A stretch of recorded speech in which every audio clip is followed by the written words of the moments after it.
আসসালামু আলাইকুম ওয়া রাহমাতুল্লাহি ওয়া বারাকাতুহু।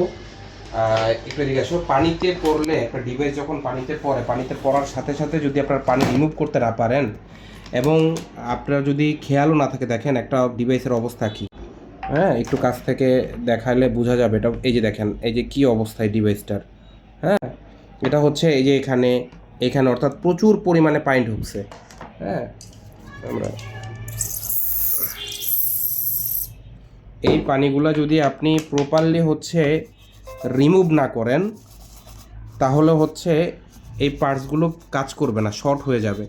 অলরেডি এই বোর্ডটা একবার সার্ভিস করা এই ওয়াটার ড্যামেজের কারণে আপনি দেখেন, এই যে আবার একটু এখানে এই যে দেখেন, এই দেখেন কয় জায়গায়, এই যে দেখছেন, এগুলো হচ্ছে এটার ভিতরে এত পরিমাণ পানি পড়ছে যে পানি বিভিন্ন জায়গায় এটা জমে গেছে, বিভিন্ন জায়গায়।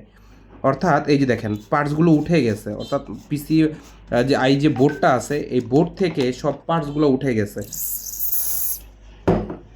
সবগুলা পার্টস উঠে গেছে। অর্থাৎ আপনার এটার যে আর্থিং শুরু করে তারপরে হচ্ছে এটার যে এক একটা আইসির বা কম্পোনেন্টের যে পাওয়ার যে কাজগুলো, যেখানে যেই ভোল্টেজটা যাওয়ার কথা সেখানে সে ভোল্টেজটা সঠিকভাবে সরবরাহ হবে না।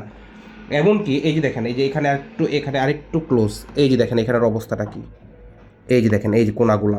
অর্থাৎ এটা এটা খুব খারাপভাবে ড্যামেজ হয়েছে, খুব খারাপভাবে।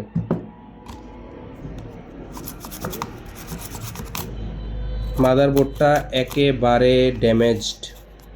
এটা বিভিন্ন জায়গায় যদি ম্যাক্সিমাম কম্পোনেন্ট আমরা ড্যামেজ দেখি তখন আমরা এটার আশাটা ছেড়ে দিই, অর্থাৎ আমরা বলি যে এটা আর রিপেয়ার করার মতো অবস্থায় নেই। এটার কন্ডিশন ঠিক অনেকটা এরকমই। দেখি চেষ্টা করে। আসসালামু আলাইকুম রহমতুল্লাহ।